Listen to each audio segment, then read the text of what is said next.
Hey, everybody. Hello, hello. That was me peeking down there at the bottom.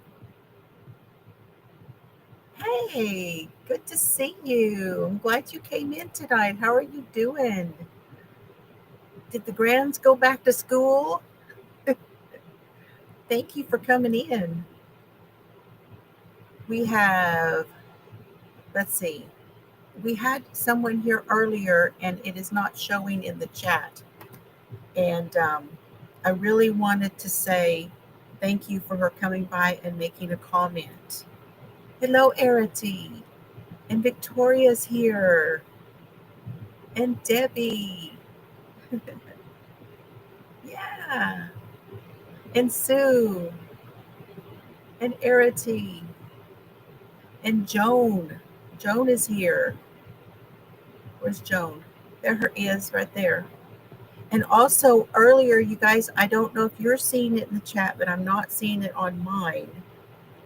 But Crochet and Crime ASMR, thank you so very much for coming in and leaving a comment. And I did put her link in earlier, so I hope it's there. I don't know if you saw it. I thought maybe they were. Oh, that's awesome. Hello, Laura. Mine went back to school this week, and they're riding the bus this year. And Dad's like, I like this, because they drop him off on the corner. He's just got to go out and say, oh, come on, come on. Everybody goes back in, and he can go right back to work because he works from home. Little Dylan started today. Aw. It is listed in there. Okay, good. Good. I'm so glad. Y'all go check her out. She has some awesome cases that she covers.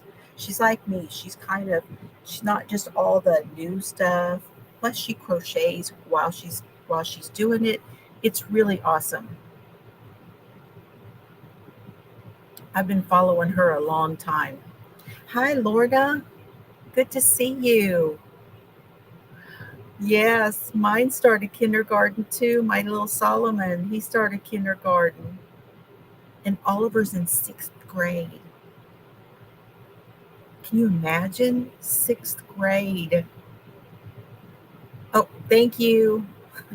I was struggling because it's been a while. I was struggling. You know, I struggle a lot of times, even with my own name. Okay, we're in the Crime Cup tonight.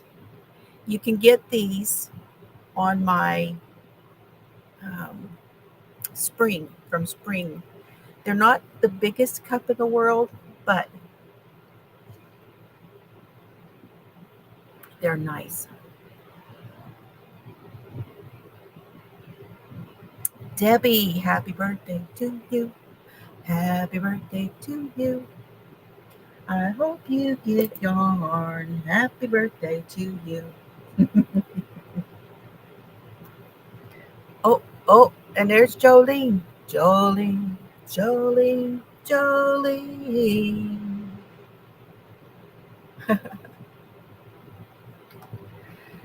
It's a thing. It's a real thing. Gracie's here. Whoop, whoop. There's Gracie. See, I know that because it's there. See, it says Gracie. I'm better with those. Darth Mom, hey, you gonna be lurking? All righty. She's going to the attic. Okay, everybody grab your drinks and all your stuff. Yes, please hit the thumbs. I do appreciate that. Thank you. You're welcome, Jolene. I'm so glad you're hanging out with us tonight. And if you are watching and lurking, hello to you. So glad to see you all. Man, we're getting down to the bottom here really fast. Okay, let's bring in. Oh, my hands are here. Tonight, I'm going to be working on the Floozie capelet. And I am going to be reading. I'm going to be reading from my phone, okay? Because there is an article, and if you would like to see this article um, and read along with me, let me see if I can find it for you.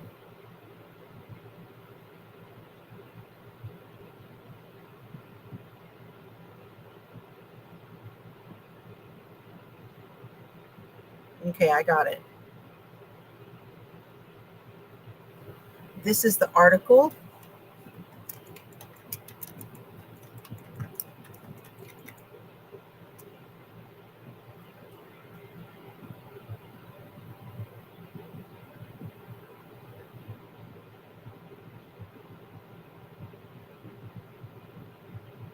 And it's from famoustrials.com. It's the UMKC School of Law.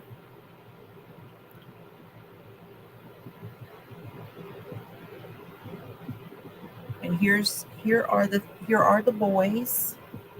This is the three little boys that went missing. And then there's a whole bunch of articles here, okay, that are related to the trial.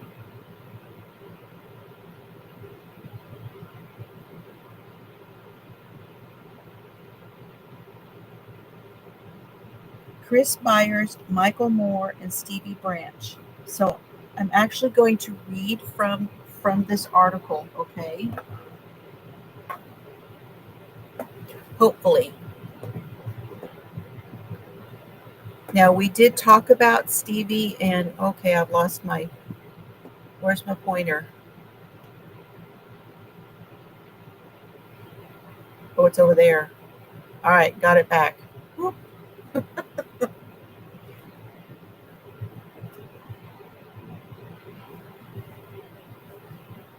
We talked about the boys on our last one,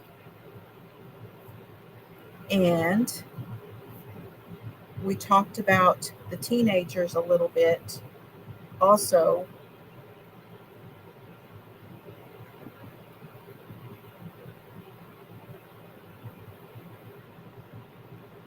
Yes, happy birthday, Debbie. That's awesome. Hello, Tane. Good to see you, my friend. Glad you are here. Thank you so much.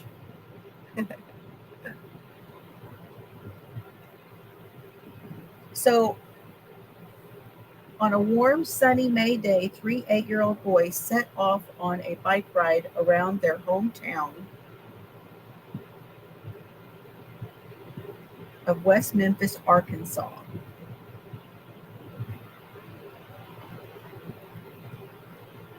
The next afternoon, their bruised and mutilated and hog-tied naked bodies were pulled from a stream, setting off an all-out effort to find their murderers. Within a month, investigators were convinced that they had found the killers, three out of the mainstream teenagers who would become known as the West Memphis Three. The convictions and court battles that followed provide a cautionary tale for police and prosecutors too sure of their instincts and too quick to rely on the questionable evidence that supports them. Hello, Nancy. How are you, Nancy Mack? And that is Chuck here. Hello, Chuck. Now, this project, which I'm calling the Floozie Capelet, is a collaboration I'm doing with Cheryl of Fix and Purple Crochet and More. She is doing a crochet version and I'm doing a knit version, and it is based on the sweater that I make that I call the Floozie sweater, that I still haven't written the pattern up for it yet, but that's what I'm working on.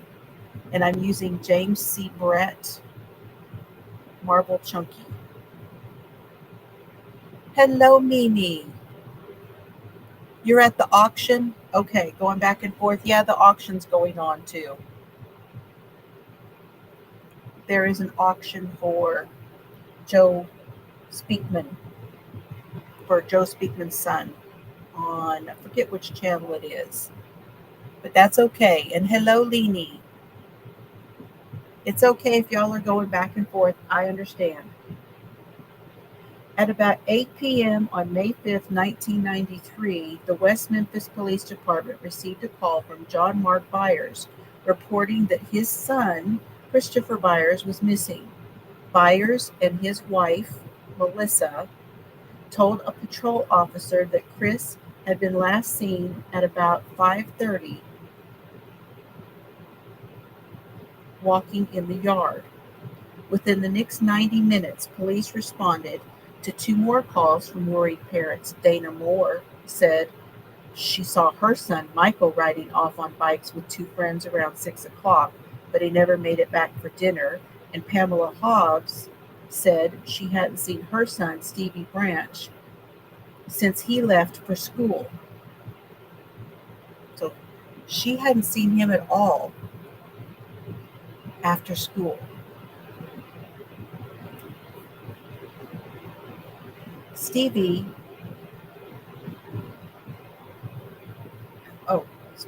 news of the three missing 8-year-olds led to a search of a mosquito-infested 4-acre woods near Interstate 40, where neighborhood children would sometimes play. The search of the woods, called Robin Hood Hills, turned up nothing, at least that night. Hi, Bree. Come on in. The next morning, Chief Inspector Gary Gitchell announced he would be heading up the search for the missing boys in the early afternoon. Steve Jones, a juvenile officer, spotted a black tennis shoe floating in the water of a ditch in the Robin Hood Hills near where the woods bordered the Blue Beacon Car Wash. 15 minutes later, Sergeant Mike Allen of the West Memphis Police Department pulled the naked body of a child to the banks of the ditch, and yellow crime tape went up around the area. Within an hour, police recovered 2 more bodies of children, both naked, both wrists bound to ankles with shoelaces.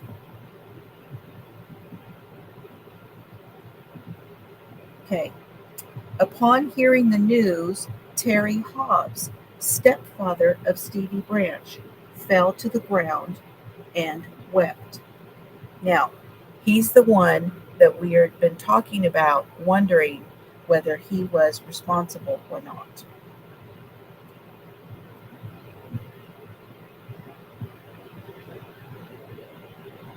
And here's where I'm going to say they began doing their investigation, and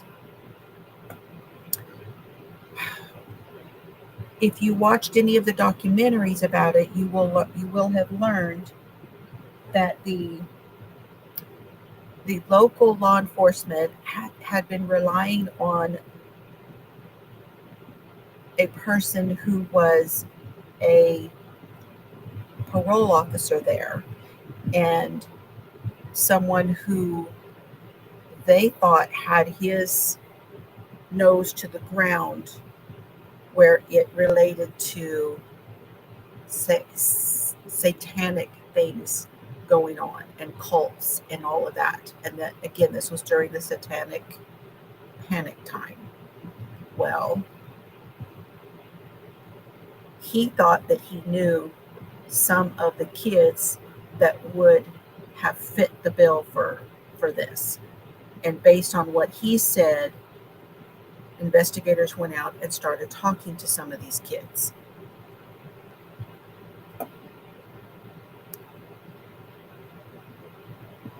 I have to change my settings so this thing doesn't keep turning down on me.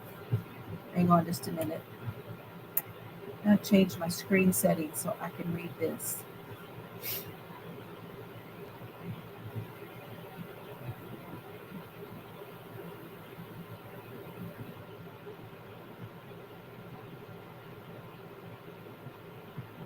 Got to remember to change it back, though.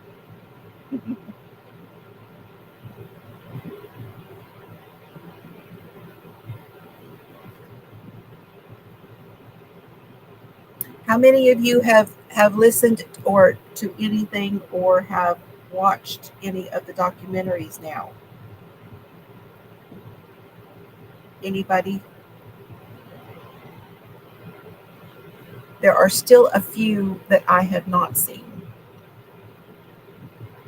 I have seen several, but there's still a few of them I have not.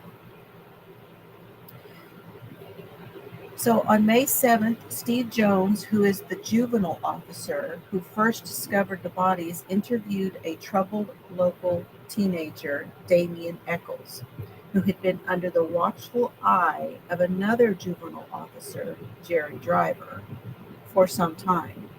Eccles was a 17-year-old dropout with a history of psychiatric problems, including major depression.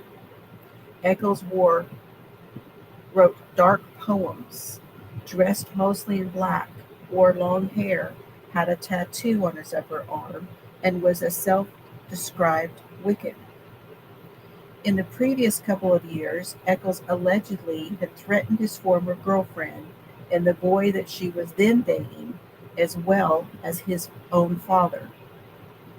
During part of a several-month stay with his mother in Oregon, Eccles had been admitted to a psychiatric ward and placed under suicide watch, returning to Arkansas in the fall.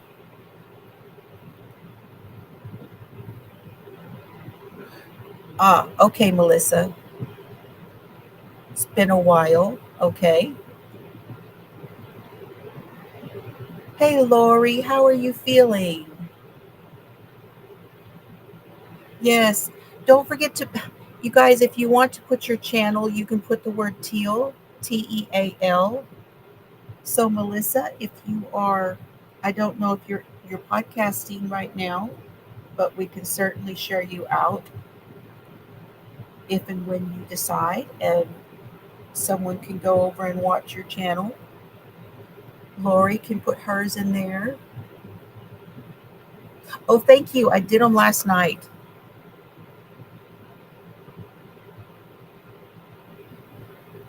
I even put jewels on them. This is gel.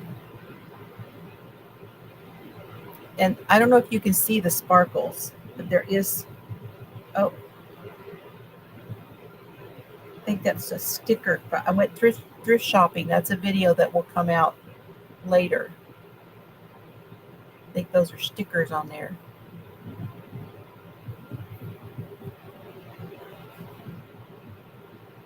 Well, we will do our best to give you some love whenever you are ready.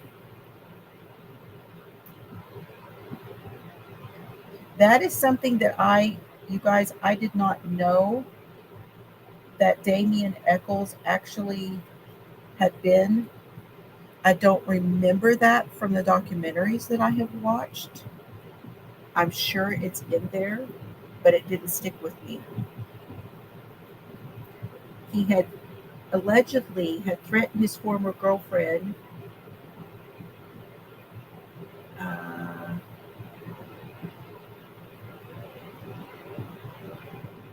So after he returned to Arkansas, he briefly entered a juvenile detention center before being transferred to a psychiatric hospital in Little Rock after biting and attempting to suck the blood from the arm of another detainee. Now, I know that in one of the documentaries, he said that it was during the trial, actually. He was asked about blood, and he said that that's where the power is.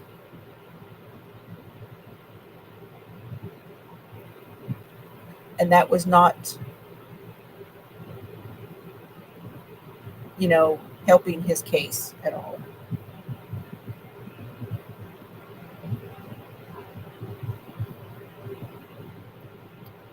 He returned to West Memphis, where he met regularly with a social worker and a mental health center. The social worker reported in her notes that Eccles told her he might become another Charles Manson or Ted Bundy. Jerry Driver's knowledge of Eccles convinced him that Damien might have a lot to do with the murders of the boys, and he pushed his suspicions with the police department. Hey, Karen. Oh, it's good to see you. I'm glad you came in. How are you, hon? Now, police questioned Eccles about the Robin Hood Hills murders at 3 separate times between May 7th and May 10th, twice at the trailer park where he lived and once at the police station. Eccles told investigators he never heard of the 3 boys and that the person who committed the murders was obviously sick.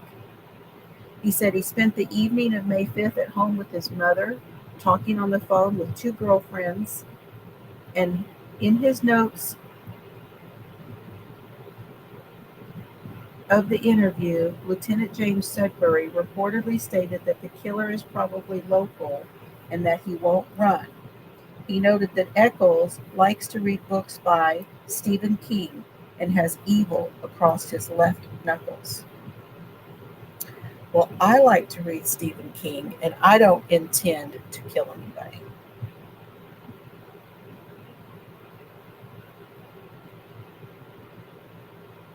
So, like Damien Eccles, Jason Baldwin also denied involvement, but detectives on the case kept thinking otherwise.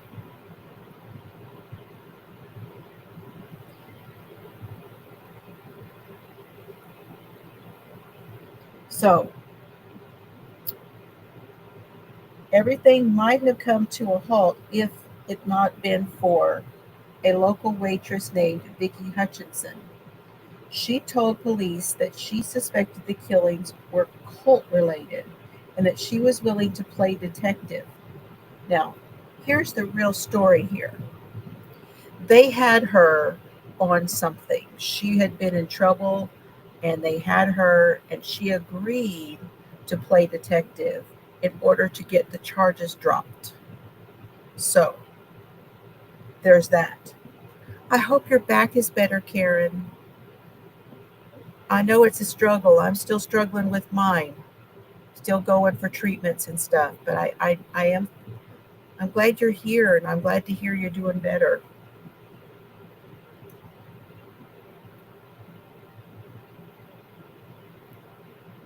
So here's what she does.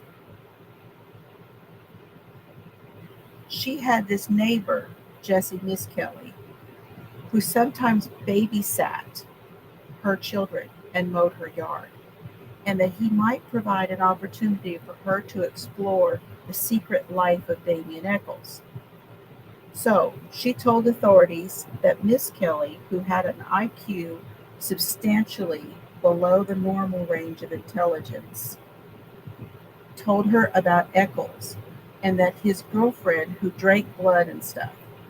With the blessings of the West Memphis 3 police department, she asked Miss Kelly to arrange a meeting with Eccles.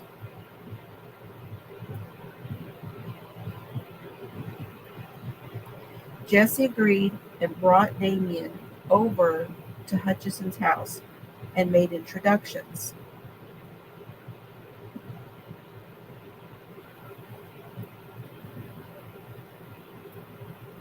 Now, what actually happened between them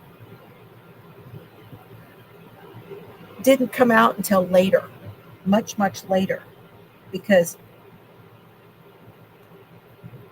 the police believed everything that she told them because they were on this kick that it was satanic and that were on this path that they thought that they were going to do, you know, that they knew exactly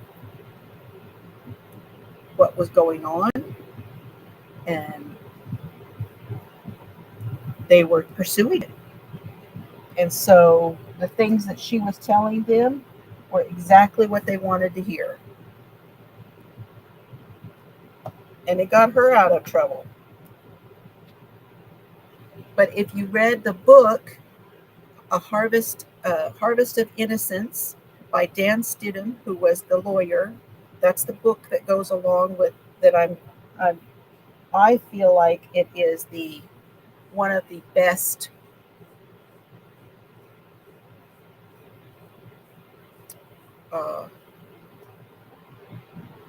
really one of the best out there, most honest takes on what happened.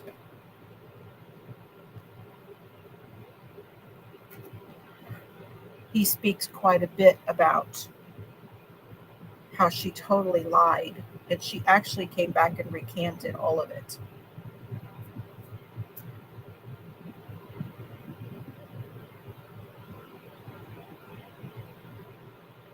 Here's what she told them. She said on the night of May 19th, she and Jesse were driven by Damien in a red Ford Escort. Odd, given that Eccles had no car and was never once to have known to driven one, to an SBAT. An SBAT is supposedly the term means a witch's meaning. Yeah, narrow-minded is right, and there's actually a term for it. And right now it escapes me the term. When investigators get narrow-minded, there's an actual term, and I can't think of what it is right now. Confirmation bias? I think that's what I'm going for. Confirmation bias.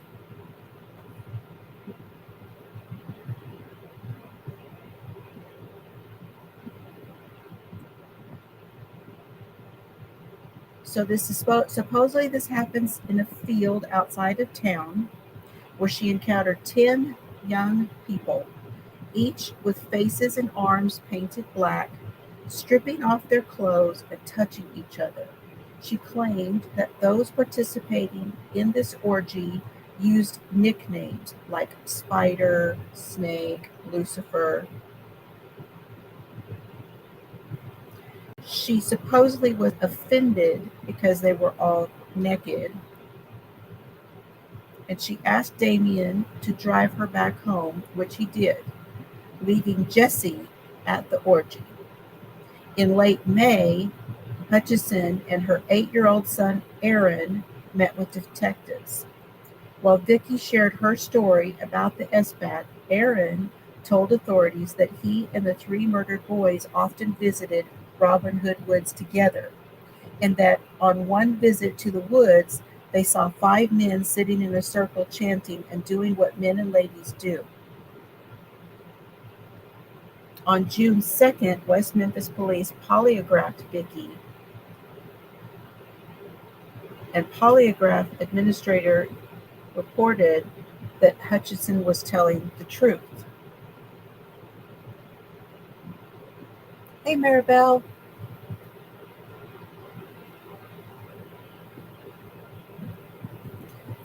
Now, convinced by the polygraph, the police pick up Jesse Miss Kelly for questioning.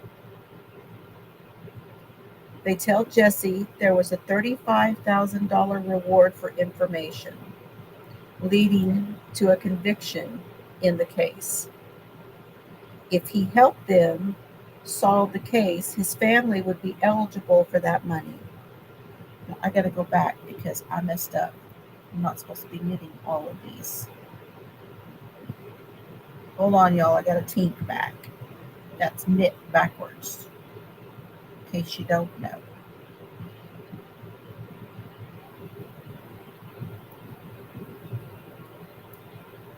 So here is this young man who has, I don't know what grade we could actually put for his IQ. He was in school. I don't know if he was held back at any point, but he was obviously slow, and this would have been obvious to investigators. but they continued on their quest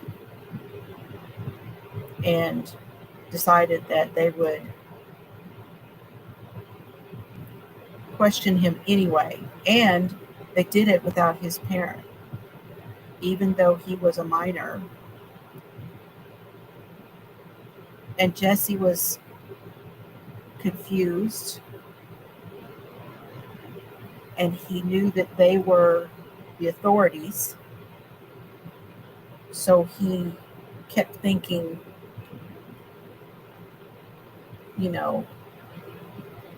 that he had no idea that they didn't have his best interest.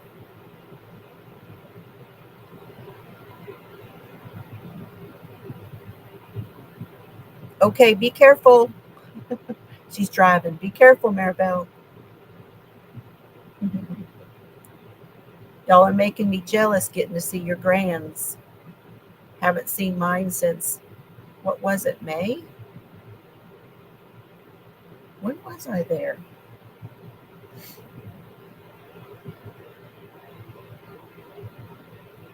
Anyway, I can't remember. It just feels like forever.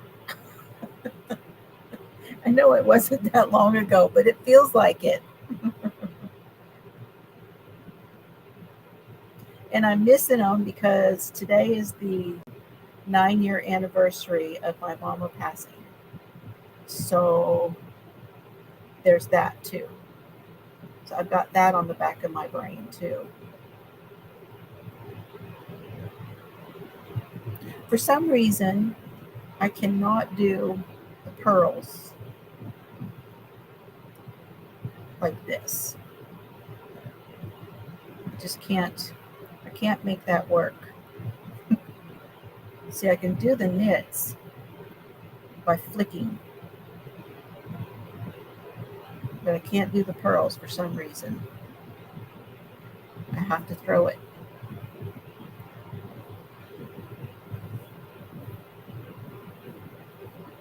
Not coordinated for that one.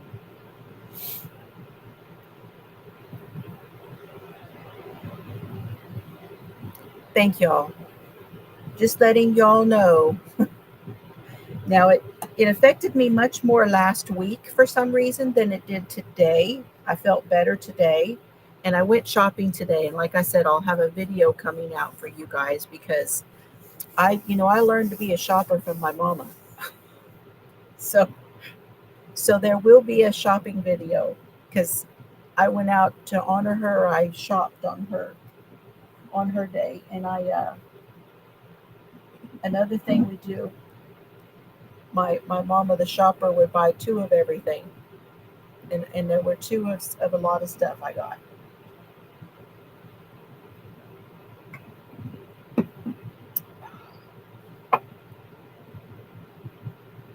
So between not having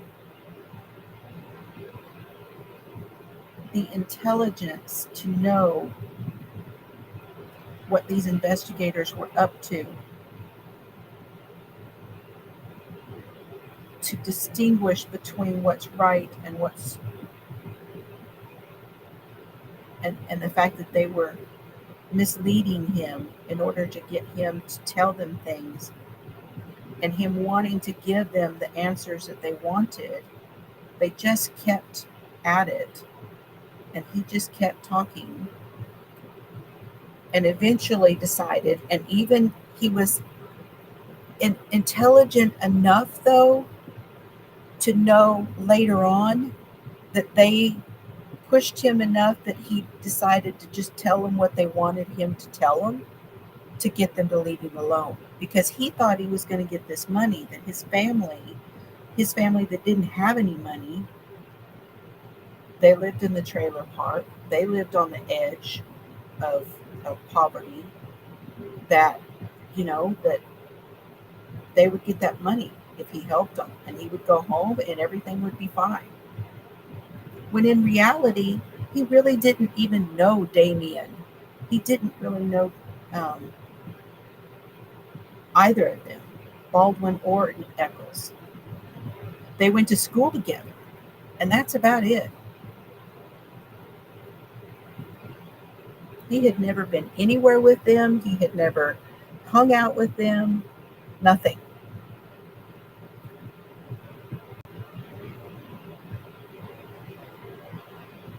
So in his interview, initially he denied even participating in any satanic stuff. And the investigator says to him, well, you're just lying your ass off.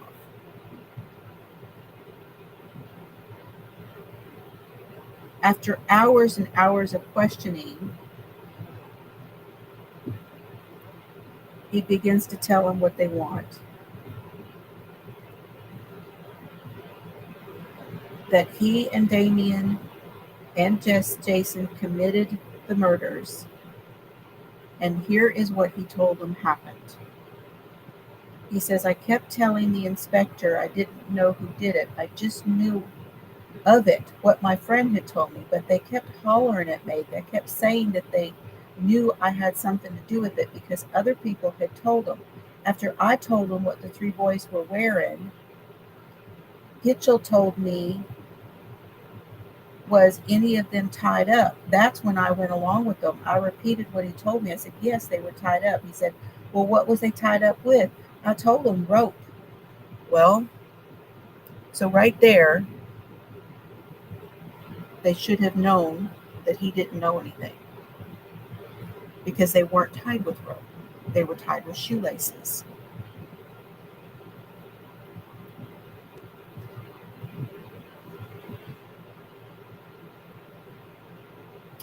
So then Gitchell said to him, he got mad. He said, God damn it, Jesse, don't mess with me. He said, no, they was tied up with shoestrings. I had to go through the story again until I got it right. This reminds me a lot of Stephen Avery and the nephew, and how the nephew was misled in a lot of ways about a lot of things, even though I believe he was at his uncle's. I don't believe that he did a lot of the things that he admitted to. And that is from the documentary Making a Murderer, if you're unsure what I'm talking about. But this very much sounds similar because Stephen Avery's nephew was intellectually challenged as well.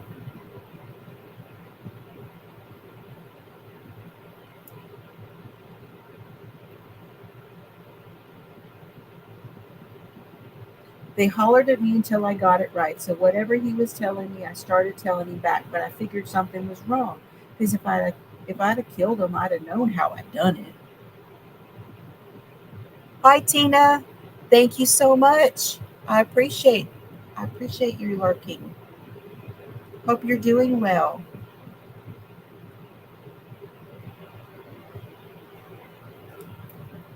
Eventually, the inconsistencies that trouble the officers, such as Jesse saying the murders occurred in the daytime when they actually occurred at night, or that they tied up the boys with rope, which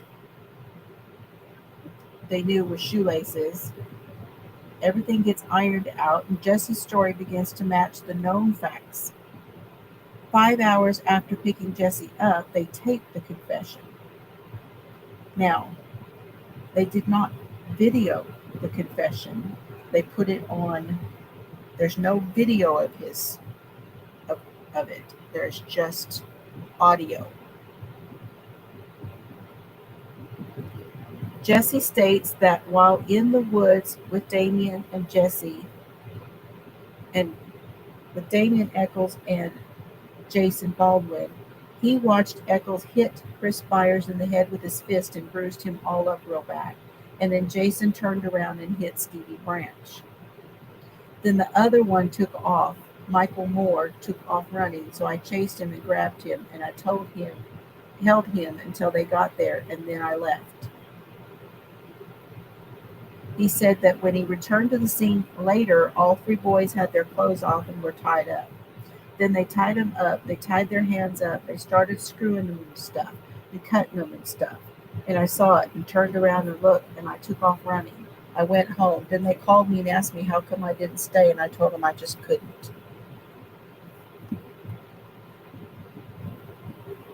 So really, if you hear the way he talks, it's not really very specific. Yeah, we got lots and lots of people here tonight. So glad to have you all.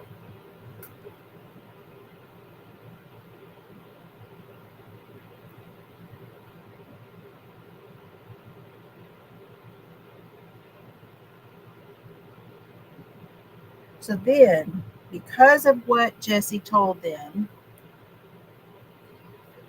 a judge allows a warrant to go and look at everybody's homes.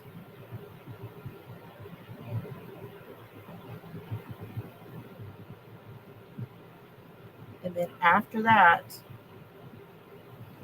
they took them all in and charged them with 3 counts of capital murder.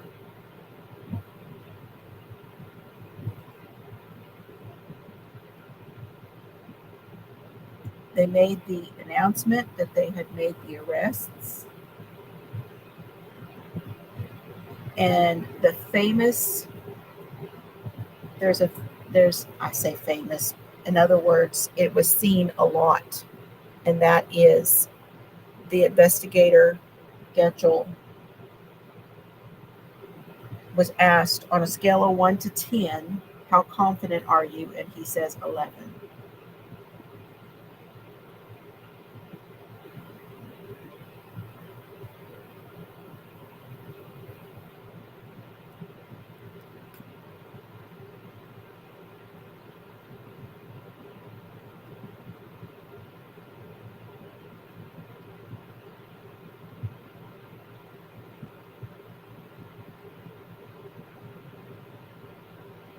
Now, for some reason, in August 1993,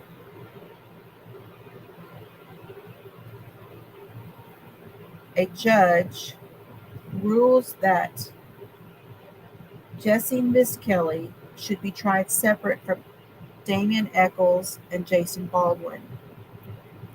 And I'm guessing that that is because he's the one who they're using his confession to try the other two. Oh, thank you, Mimi. Hi, Kathy. Excuse me. Hi, Kathy. Mimi, thank you. And thank you to all my members.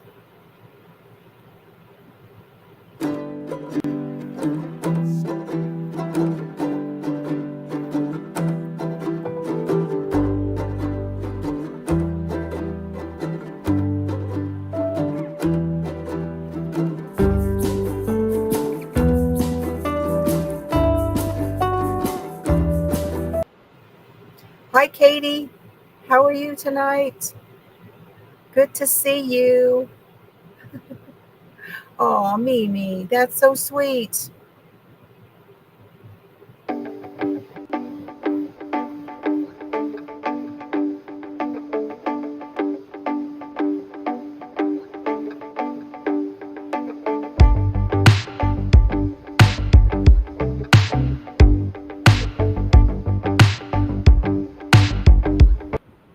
Thank you, Mimi. That's very sweet of you. I appreciate that very much.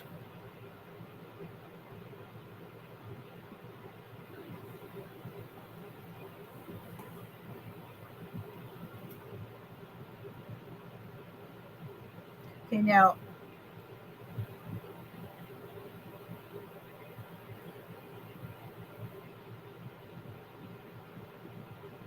that judge also ruled that they could enter Jesse's confession despite defense arguments. Now, the defense would be Dan Steedham, who wrote the book. Here's a picture from the trial. That's what Dan's didn't look like then.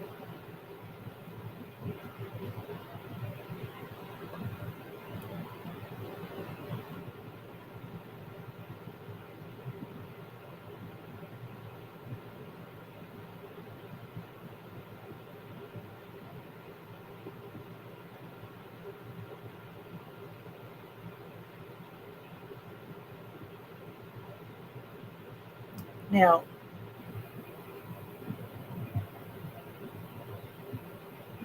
you want me to go back to Abilene yarn? I know, I will. I will be going back.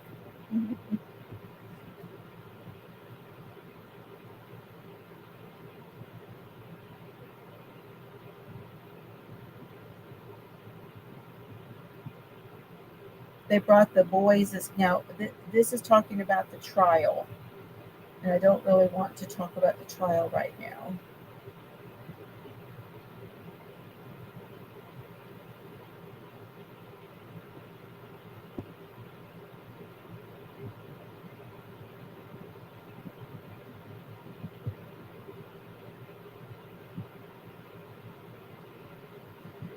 Except that there was really, as we know, there's new DNA testing going on right now for this.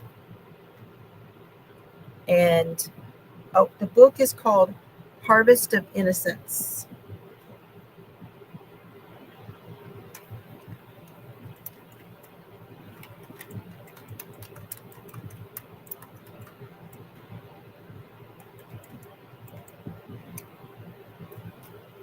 Hey, Matt. How are you tonight?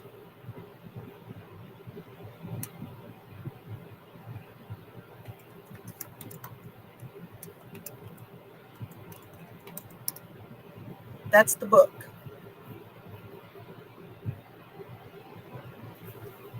Yes, it's knitting needles.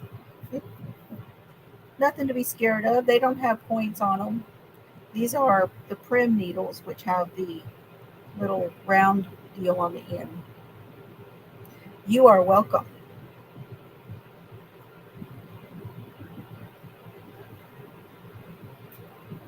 So they had nothing.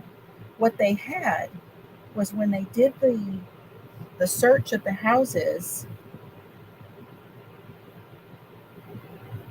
they had a green polyester fiber, which was found on a Cub Scout cap of one of the boys.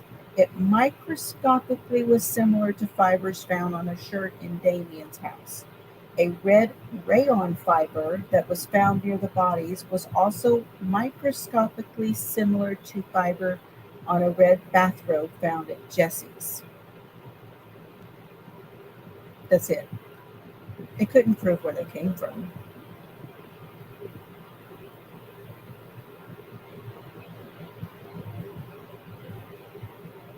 Hello, Stephanie. Oh, that is okay, Stephanie. You know what? There's what you watch and what you don't watch. There is no behind. I'm just glad you're here tonight. I hope you enjoy it. I'm glad to see you. Hope you are well.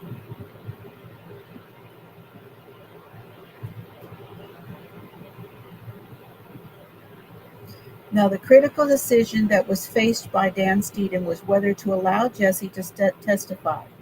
Because of Jesse's low IQ, he feared that Jesse could be made to say almost anything in a cross-examination. So instead, he decided on a theory of attempting to raise doubts about the prosecutor's story. There was a detective, Warren Holmes, and polygraph examiner associated with several well-known cases.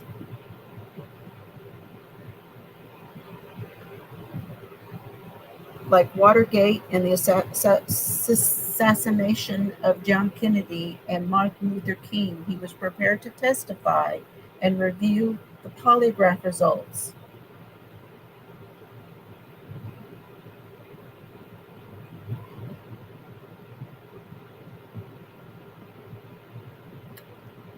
So, but that didn't happen because the judge ruled that that testimony of the results of the polygraph, whether the results suggested innocence or guilt, was not admissible. And really, they're not. Hi, Sally.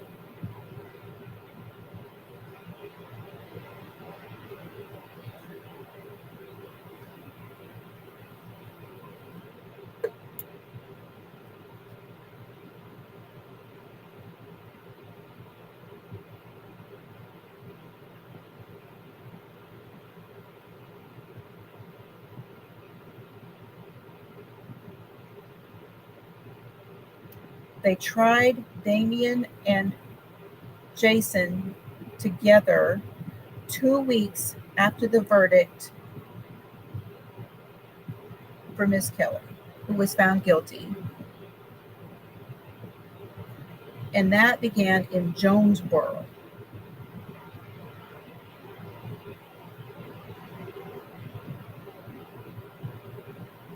And the prosecutors wanted Jesse to testify in that trial and that they would let him free. And he said, no, not doing it. I'm not testifying.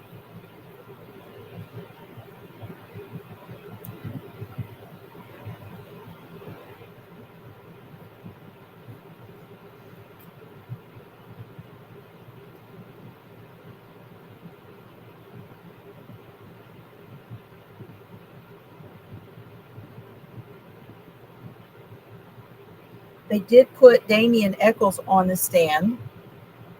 Hey, Denny. How you doing, Denny Benini? You're losing it. What you mean?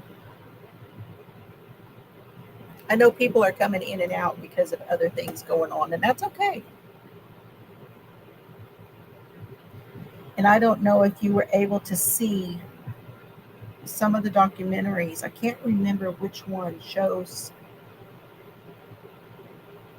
Damien on the stand. And he's never really been good for himself.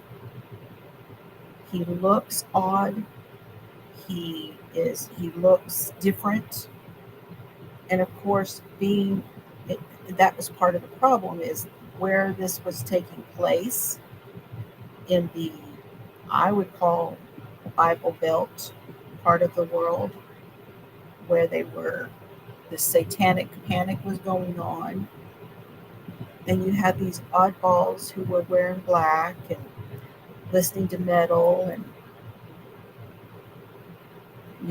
reading horror books, and they were just not like everybody else. So it was just, and he would do things. He would, flip people off. He would make crude and off color remarks. He would say, yeah, I eat animals, or he would do all kinds of things and say all kinds of things that was not helping his case at all.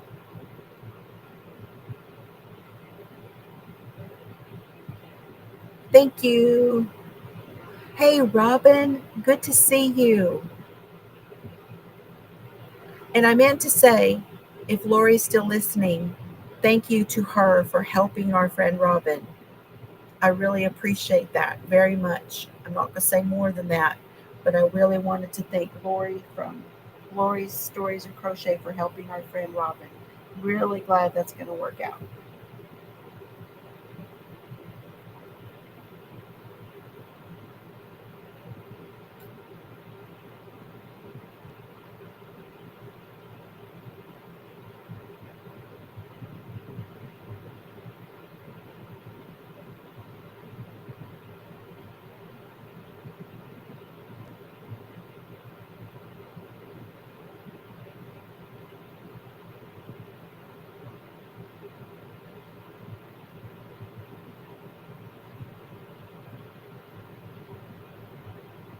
Okay, now I'm just trying to decide, where do we want to go from here, you guys?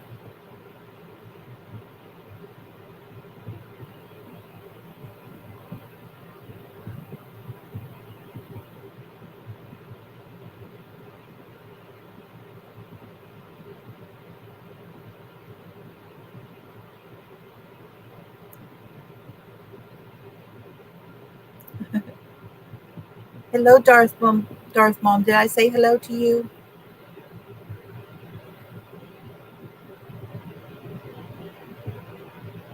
Oh, I'm so glad to hear that, Robin. I'm so glad that worked out. I really appreciate it. I know she's going through some stuff with her migraines right now. I'm glad she was able to help you.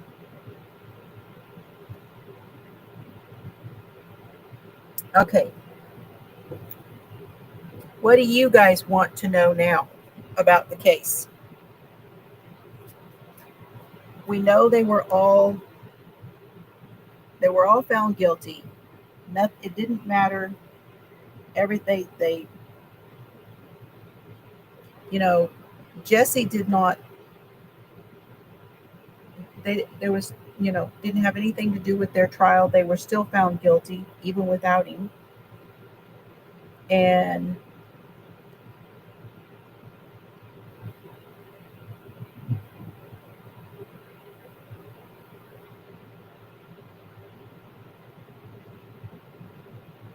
later on, they take the plea, the Alford plea, and they are released. Now, a lot of that was due to the publicity that happened and the people who gathered behind them. I don't know if you are all aware of all the different people who got involved in their cases to get them released over the years that they were in jail. West Memphis 3, Denny, for the forensics. Yeah. Well, there's not much. There's not much, Katie. There's nothing tying them. There's no blood. There's no hair. There's no nothing. There's absolutely nothing tying these guys to the crime. Nothing.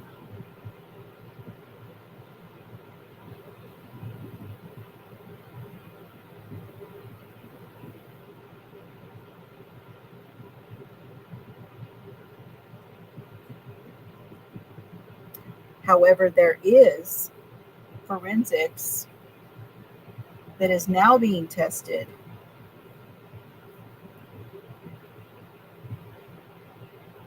that show other people. There was a hair found on one of the shoelaces. There was hair found on one of the boys' clothing.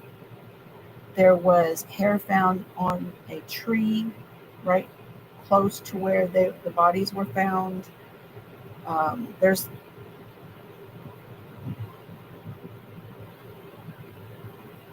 There are no actual witnesses, not real witnesses.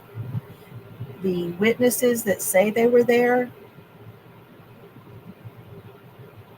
that was all recanted. Didn't happen. And all they had was the confession of one of the suspects. And that suspect had no real capacity for what he was telling them. Very low IQ. All three were underaged when they were brought in. All of them were interviewed without their parents.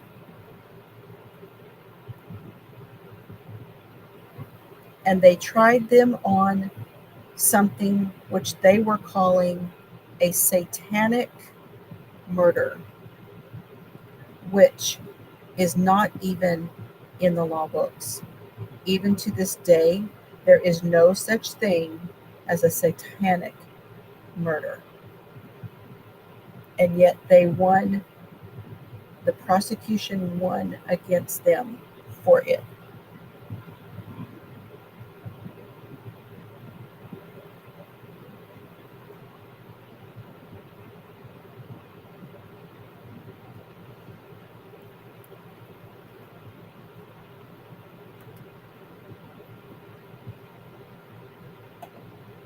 You got a deep dive. Okay. I did put a link in earlier for the article that I found that is really, really good.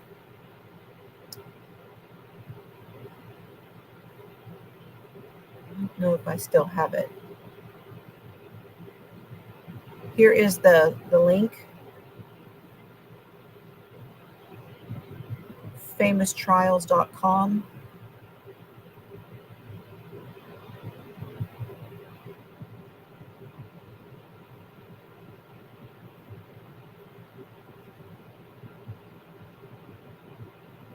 Now let me tell you.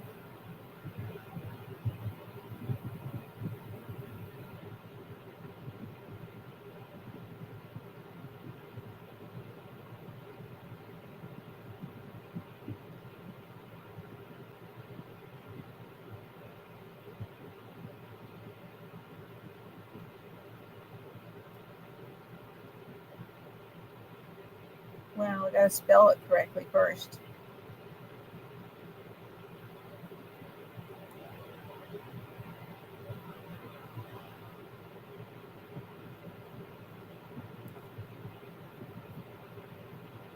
Hi, Kitra. Welcome in.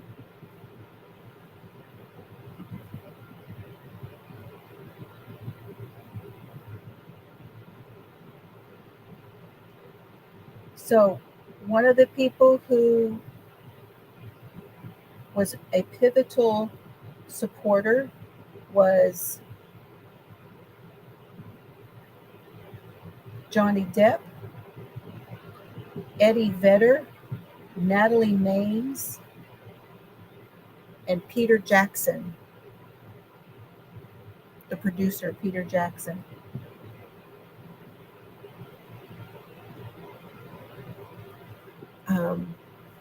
Natalie Maines actually got sued for saying something she didn't say. There was no proof that she had said anything, and so it got dropped, but she got sued.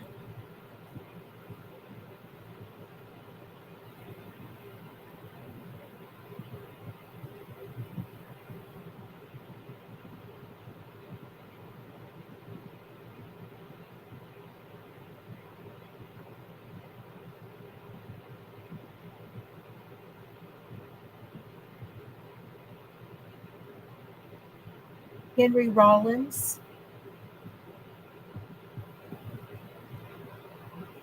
trying to tell me to start walking. It wants me to get up, move around. There were the movie is called Devil's Knot. The documentaries are Paradise Lost, West Memphis 3. There's like 3 different movies for Paradise Lost. And then there's a couple of outliers also.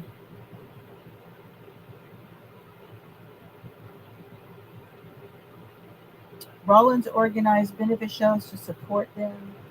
3 in 2002, he released an album, Rise Above, 24 Black songs to benefit West Memphis 3. Went towards their legal fund.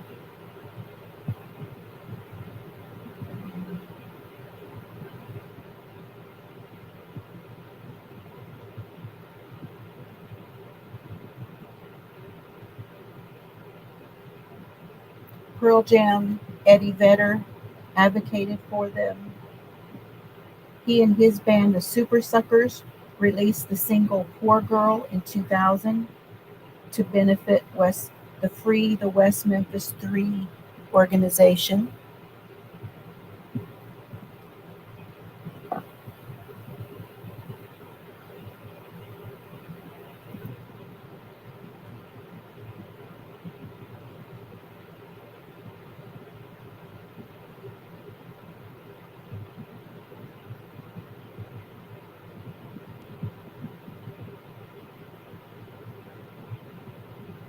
Now, she alleged, this is the controversy.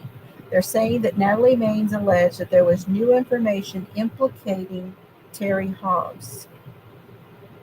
And so Terry Hobbs sued her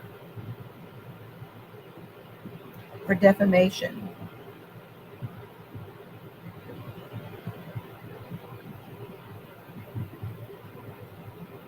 But she won the suit. The judge ruled that Hobbs could not establish actual malice. And then he was ordered to pay her legal fees.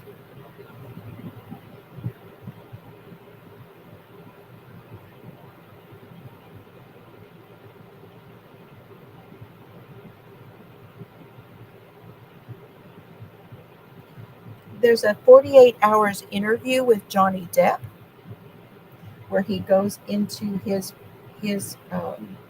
part in raising money to help free them.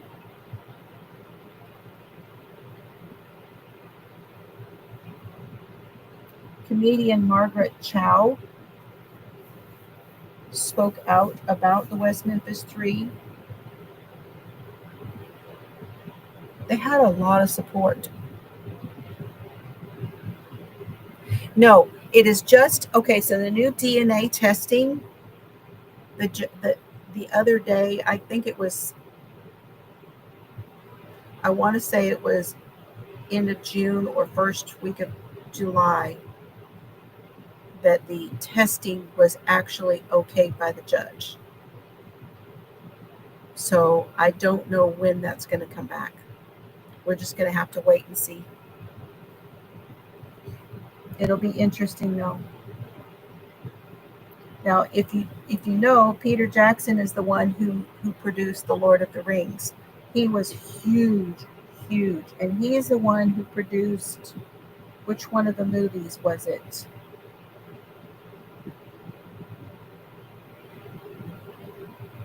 He actually produced West Memphis 3.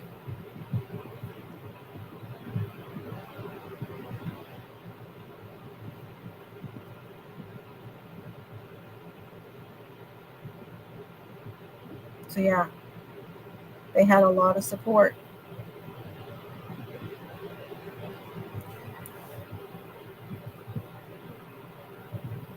Okay, any questions? Anybody have any questions? And you guys were talking about cases that are going on. I saw something the other day about Karen Reed. There's been some new paperwork. There's something about a potential grand juror having done something that was like not right. So I don't know. Anybody hear about that?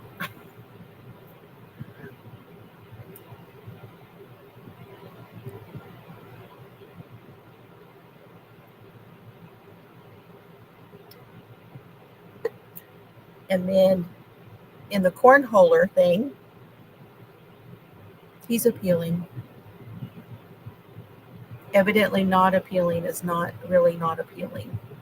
They all appeal.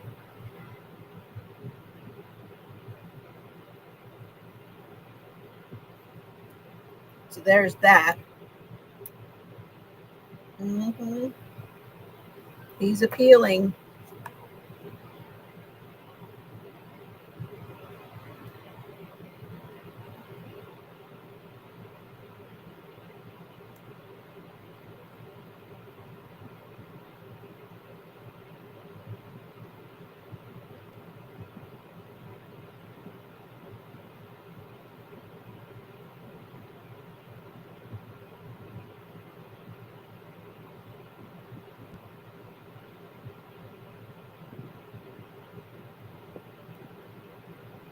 Let me see if I can find something on it.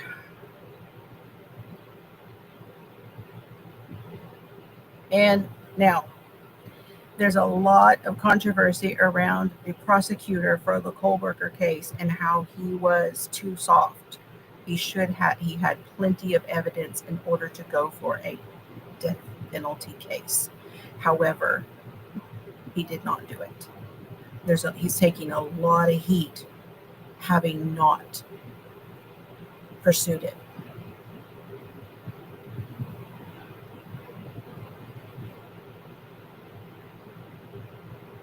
So there is a civil, I didn't see that come out, that there's been a civil suit filed.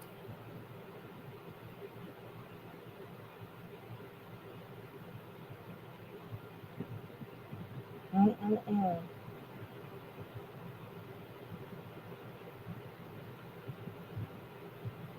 Really? What the hell? Tell us more, Katie.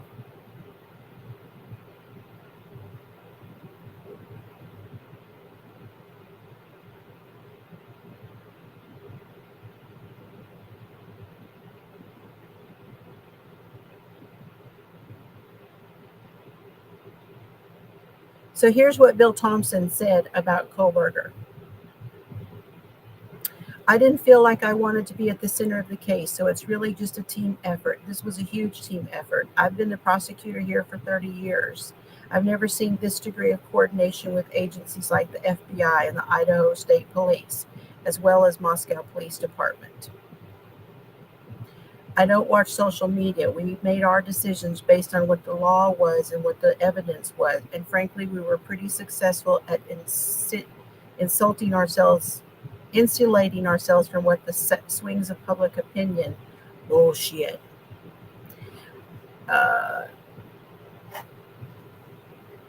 Bubby. Not time yet. You must have just gone out and done the before thing.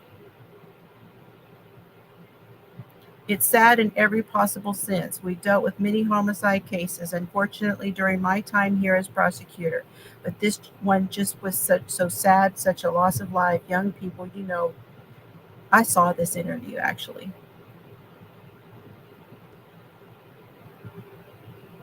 That looks so futuristic when you say it that way. 2027 for Karen Reed's civil suit. That just looks so.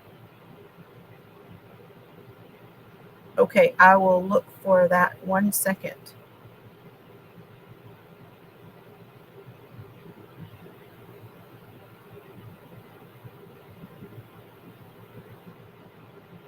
Anyway, that's on 48 Hours if you want to go see his interview.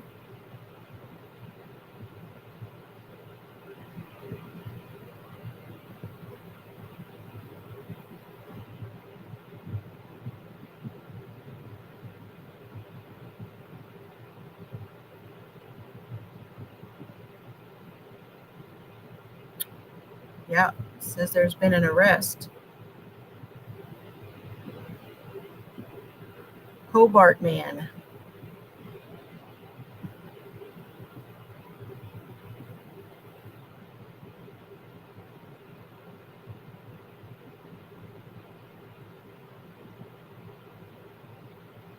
He has been released from state pretrial custody on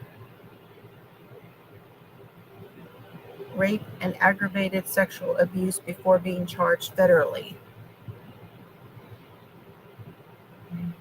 He was arrested Sunday evening, had initial appearance today, exploitation of a child.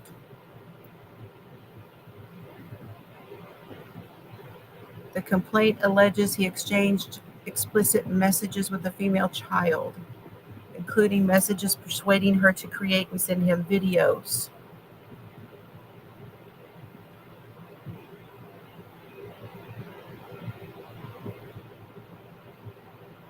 It also alleges that he had contact with the victim on at least 3 occasions and sent her videos of himself.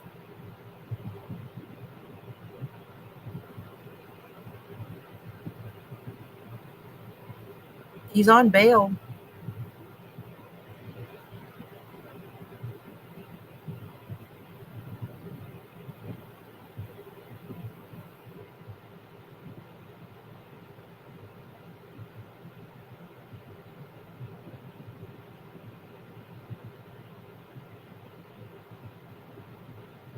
The federal charges are worse.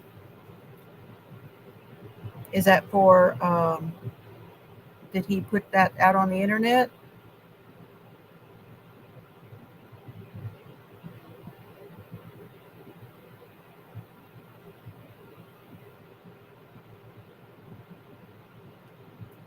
So federal charges for yep, that's nuts. That was from justice.gov, just so y'all know. Okay, Karen, see you later. So good to see you. I'm so glad you were here. Okay, what cases were you talking about?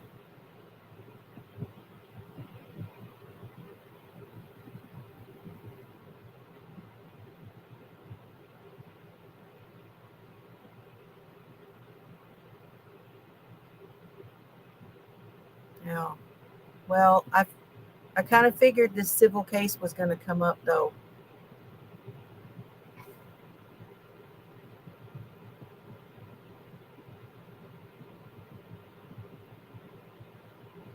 No, they took an Alford plea. If you're asking me about the West Memphis 3, they took an Alford plea, which means they don't go after anybody else, but they're trying to get their case dropped. Even though they took the Alford plea, they're now trying to get their case, their names cleared.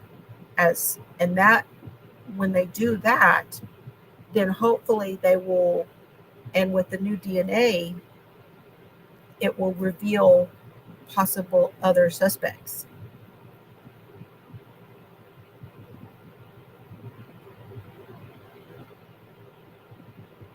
Our system is not perfect. That is for sure. Okay, you guys, I think that's all I've got for tonight. Was there any other cases you wanted to talk about?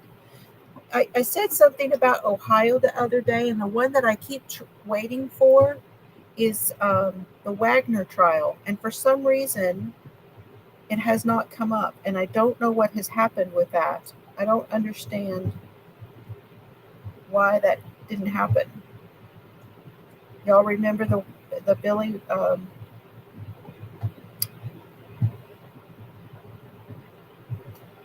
the Piketon murders? Hey, Michael. Hello, hello. You're headed to bed? Okay. Hugs to you. I hope you're doing good today. Thank you for coming by. Where's your little, it doesn't give me your check mark on this thing. I don't know why it doesn't do that on here. Huh.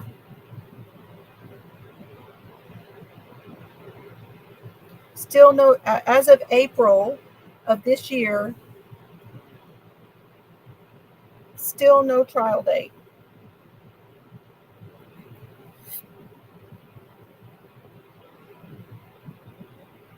The fourth and final Wagner family member who has not been convicted in the 2016 Pike County massacre is still waiting for his trial date and location to be set. Now, which one is that?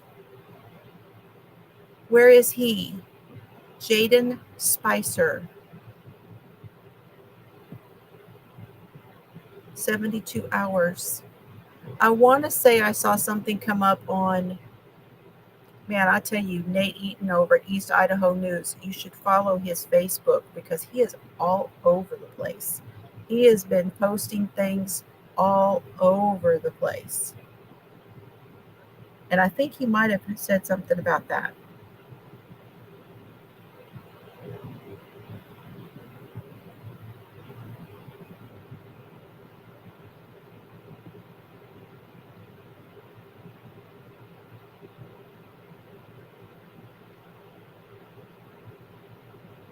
So Billy Wagner wants a change of venue. The appeals hearing is scheduled for June 12th with the decision to be handed down 30 to 60 days after.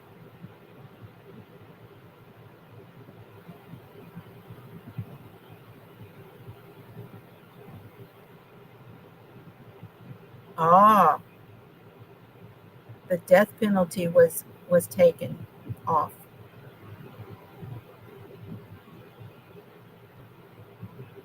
Judge Hine dismissed the death penalty, and now there's an appeal to have that put back on. So his son, if you remember George Wagner, I covered that here,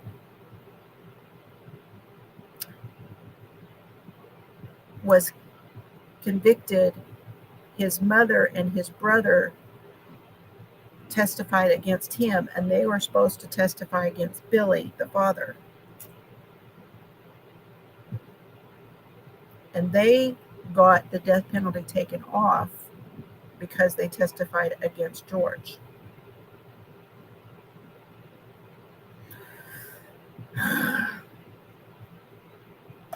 '16, 2016, y'all. It's almost 10 years. Almost 10 years to get that finished.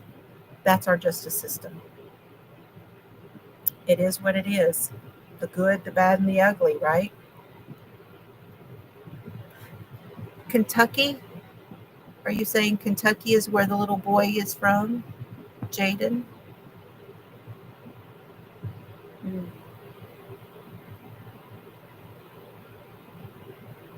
And then something came out the other day about the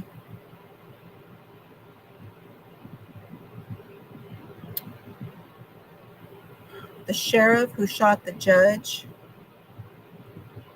It looks like he's going to plead insanity. Mimi, weren't you telling me about that? Hi, Rosie. Good evening, darling. How are you? Yeah. I think he's going to plead insanity.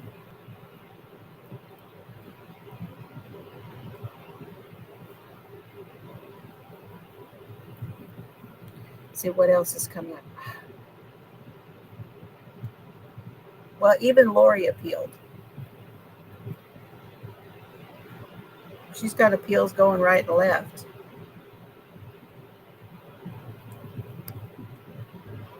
That was fast, Karen. Yeah, the taxpayers' money. I know it. But everybody does deserve their day in court. If I were accused, I'd want mine.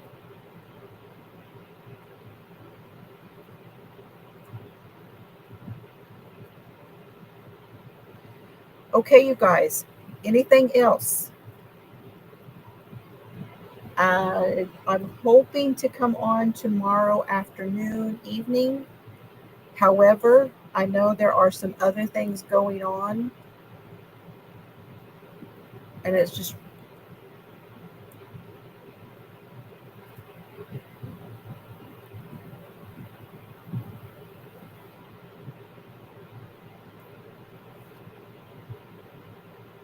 hot there too. It's hot here, girl. Right now, we're sitting at 106.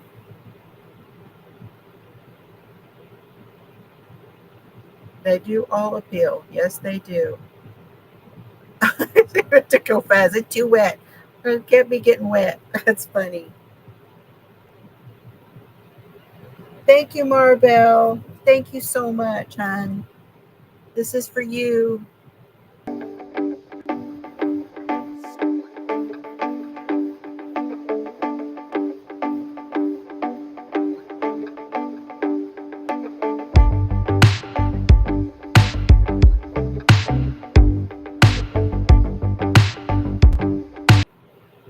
Thank you very, very much.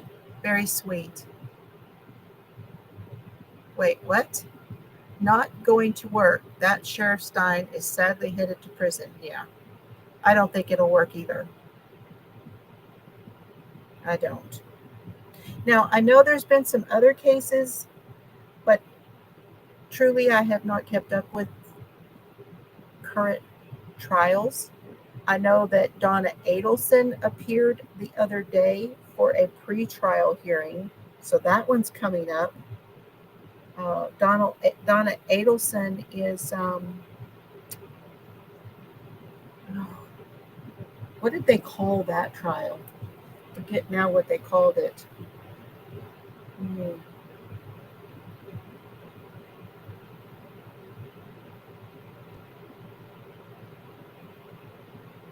There has been nothing normal this year, girlfriend. We don't get normal. I can just imagine what this winter's going to be. I think it's going to be up, down. And there's hurricanes coming. And oh, this has just been a tumultuous weather year. Just terrible. And I still know that the people in my state here of Texas are still the tragedy that we had from the floods. I know they're still feeling it. And I know that they're not really talking about this in the news, but it has got to still be so horrible for them. So horrible.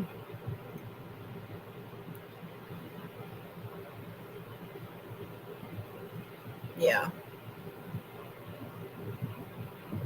Well, yeah, and I bet that is hot for you. Now, Rosie's in California, and I will bet that's probably for you, that's a little warm.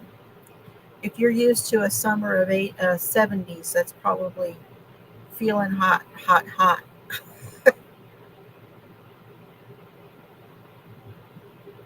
Still, gosh.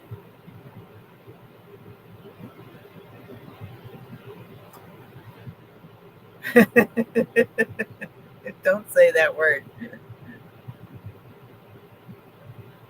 Oh, Marbell, what what did you do, girlfriend? Here we go.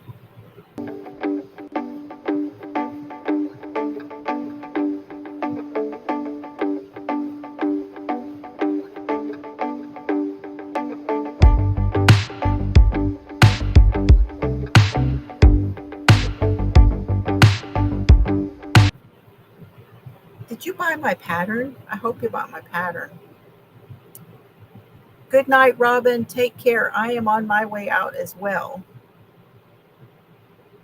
Yeah, that's what's been killing us here in Texas with this. It's like, oh, see, it's just been really sad. It's just been really, really sad. But this humidity that goes along with this heat is terrible. Good night, Karen. Okay, everybody, tomorrow, sneak peek. I got some stuff at the thrift store. I already filmed my deal on that. We're going to be opening. I want to open this and possibly give it away. I don't know yet, or at least part of it away. So tomorrow, if I can be on with you for crafting tomorrow evening, I will put it up. I'm not sure what time yet. Normally it's at 4 o'clock. So hopefully I can be here for that. Tomorrow is Walmart with Dad in the morning. All right, you guys. I love y'all. Have a great night. Thank you so much for being here. I'm gonna play a couple of things on the way out. That way everybody can say their goodbyes. All right. Love y'all. Have fun today.